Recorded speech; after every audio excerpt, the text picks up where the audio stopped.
Hi, good morning. బాగున్నారండి? నేను మీ master Raju. Welcome to my videos. అందరికీ నా వందనాలు. ఈరోజు ఒక ఇంపార్టెంట్ వీడియో చేయాలని ఉంది. అదేంటంటే మరి పృథ్వీ అతని పేరు పృథ్వీ పాల్. ఈయన ఒక ప్రవక్త అంట. ఈ ప్రవక్త గారు ఏం చెప్తున్నారంటే ఏప్రిల్ 14న 2019లో జగన్ గారు గెలిచినట్లు ప్రవచించాడు. ఇతను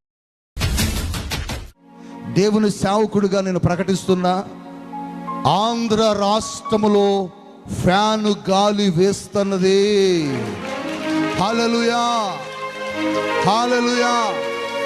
రాష్ట్రాలు, ప్రభుత్వాలు మారబోతున్నాయి, ప్రభుత్వాలు మార్చబడుతున్నాయి, గవర్నమెంట్లు మార్చబడుతున్నాయి.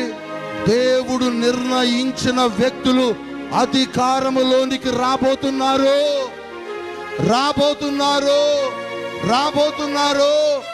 సుమారుగా 20 సంవత్సరాల పాటు ఒకే గవర్నమెంట్ తెలుగు రాష్ట్రాల్లో నడవబోతుంది. This is ప్రొఫెసీ. గెలిచినట్లు ప్రవచించి ఆయన మాటలు ఒకసారి వినండి. గెలిచినట్లు ప్రవచించాడు, బాగానే ఉంది. అలాగే గెలిచాడు కూడా. 151 సీట్లు వచ్చాయి.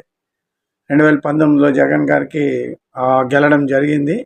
ఆ ప్రవచన ప్రకారంగా జరిగింది కాబట్టి ఆయన గెలిచాడు. ఓకే, అది అందరికీ అర్థమైంది.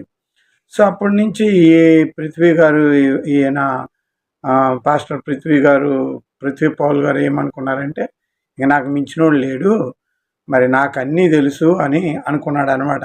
అనుకొని మరి ఇష్టం వచ్చినట్టుగా ఇంకా మరి సంఘంలో అన్నిట్లో క్రైస్తవ సమాజంలో నేను ప్రవక్తగా ఆయన వర్ధిల్లాడు అనమాట. సరే, ఇక ఏం జరిగింది? అలాగే మళ్ళీ 24వ తారీఖున 4వ నెల 2024లోను మళ్ళీ ప్రవచించాడు. అది ఏమని ప్రవచించాడో ఒకసారి వినండి.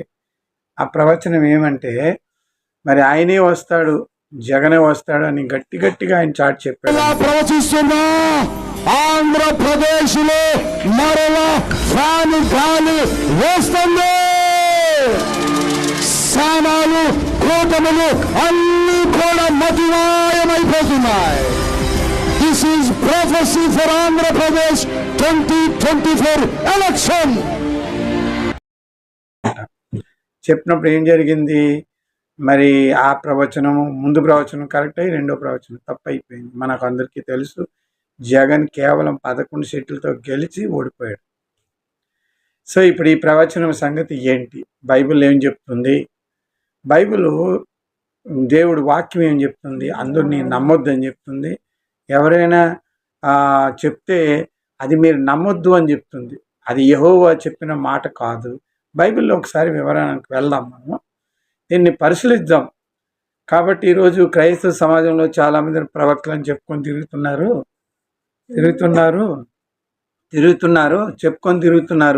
వాళ్ళు పెద్ద గొప్పగా ఫీల్ అయిపోతున్నారు. వాళ్ళకే దేవుడు ఆత్మ ఉన్నట్లు, వాళ్ళు నిజం చెప్పినట్లు. రంజిత్ ఓఫీర్ గారు ప్రవక్త, ఈ పృథ్వీ గారు ప్రవక్త,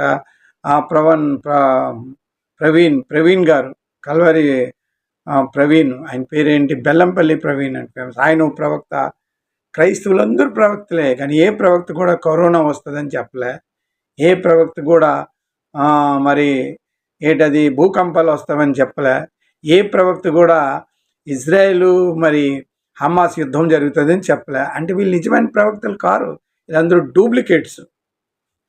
అయితే ద్వితీయోపదేశం 18వ వచనంలో ఒక మాట రాయబడి ఉంది. దేవుడు వాక్యం చదివి వినిపిస్తాను. అసలు బైబిల్ ఏం చెప్తుంది? క్రైస్తవులారా, మీరు బైబిల్ ఫాలో అవ్వండి. మీరు మనుషుల మాటలు నమ్మకండి. మనుషుల మాటలు నమ్మితే ఇలాగే ఉంటుంది, తప్పుడు సమాచారాలు జరుగుతుంది. ద్వితీయోపదేశంలో క్లియర్గా దేవుడు చెప్పాడు, అబద్ధ ప్రవక్తలు ఉంటారు అని చెప్పాడు. అలాగే మత్తయి సువార్త 7వ అధ్యాయంలో కూడా అబద్ధ ప్రవక్తలు వస్తారు, వారు చెప్తారని రాయబడి ఉంది. వారు మేము ప్రవచించాము అని చెప్తారు. మత్తయి సువార్తలో యేసు ప్రభువు వారు చెప్తారు 7వ అధ్యాయంలో. మీకు చదివి వినిపిస్తాను 2 వచనాలు, శ్రద్ధగా వినండి. ఈరోజు క్రైస్తవులందరూ కూడా దేవుణ్ణి వెంబడించట్లేదు. వాళ్ళు ఏం చేస్తున్నారంటే మనుషులు వెంబడిస్తున్నారు. కాబట్టి వారు గ్యారంటీ తప్పుడు పట్టే అవకాశం ఉన్నది. 7వ అధ్యాయంలో అంటాడు చూడండి, ఏం చెప్తాడు చూడండి, 15వ వచనం. ప్రవక్తల గురించి జాగ్రత్త పడరు, వారు గొర్రె చర్మము వేసుకొని మీ వద్దకు వస్తారు, కానీ లోపల క్రూరమైన తోడేళ్ళు. వారు ఫలముల బట్టి వారిని తెలుసుకుందరు. ముళ్ళు పొదలో ద్రాక్షారాలను వెలిగిన పల్లేరు చెట్లు అంజూరుకాయ పండ్లైనను కోయుదురా, అలాగనే ప్రతి మంచి చెట్టు మంచి ఫలము, పనికి మాలిన చెట్టు కానీ ఫలించును అని చెప్పారు. కాబట్టి ప్రవక్తలు ఎప్పుడు కూడా మీరు నమ్మొద్దు అని దేవుడు చెప్పాడు. అందులోనే మీరు నమ్మొద్దు, అంత ఈజీగా నమ్మొద్దు. ఎందుకంటే ప్రవక్తలు చెప్పిన మాటలు జరగాలి, జరగలేదంటే అది దొంగ ప్రవక్త. అదే ద్వితీయోపదేశం 18వ అధ్యాయంలో ఒక మంచి మాట ఉంది, అది కూడా నేను చెప్తాను. ఆ మంచి మాట ఏంటో మీకు చెప్తాను. 18వ అధ్యాయంలో 18వ వచనంలో ఏ మాట రాయబడి ఉందంటే, ఆ 20వ వచనంలో, అంతేకాదు ఏ ప్రవక్త అయినా అహంకారం పూనుకొని నేను చెప్పినని తన ఆజ్ఞాపించిన మాటని నా నామంలో చెప్పినచో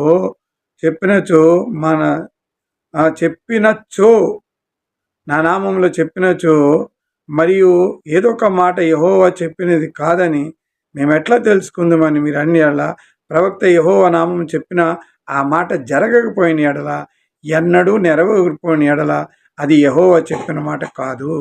ఆ ప్రవక్త అహంకారం చేత దాన్ని చెప్పిన కనుక దాన్ని భయపడవద్దు అని చెప్పాడు.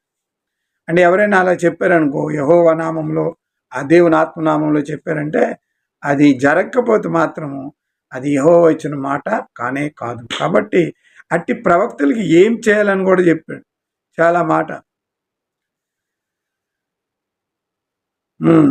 ఎవరైనా సరే 20వ వచనంలో ఎవరైనా నా మాటను చెప్పినచో, చెప్పిన ప్రవక్త జరగలేని ఎడల ఆ ప్రవక్త చావలేను.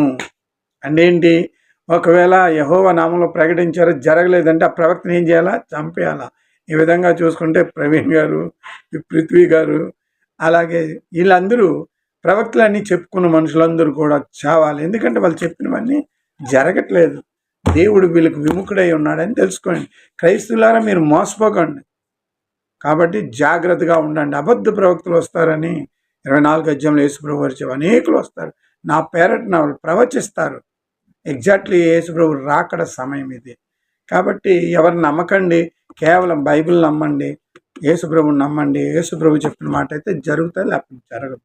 భూమి ఆకాశం గతించినను ఏమాత్రము కూడా నా మాట గతించదు. నా నోటి నుంచి వచ్చిన మాట తన కార్యం నెరవేర్చునని యెహోవా చెప్పాడు. కాబట్టి దేవుడి మాట అయితే నెరవేర్చబడతారు, మనుషుల మాట అయితే నెరవేర్చబడదు. ఈ జగనే మనకు ఒక ఎగ్జాంపుల్. ఈయన మీద ప్రవచించిన వాళ్ళందరూ కూడా వేణుస్వామి, ఈ ప్రవీణ్ కుమారు, మరి ఈయనొకడు పృథ్వీ, మరీ బల్లగుద్ది చెప్పాడు, జరగలేదు. అంటే వీళ్ళందరూ దొంగ ప్రవక్తలు. Thank you very much. నా వీడియో కాంటెంట్ మీకు నచ్చిందా? నచ్చితే లైక్ కొట్టి సబ్స్క్రైబ్ చేసుకోండి, నచ్చకపోతే కమెంట్ పెట్టండి. మళ్ళీ ఒక వీడియోలో కలుసుకుందాం. Your master Raju shining.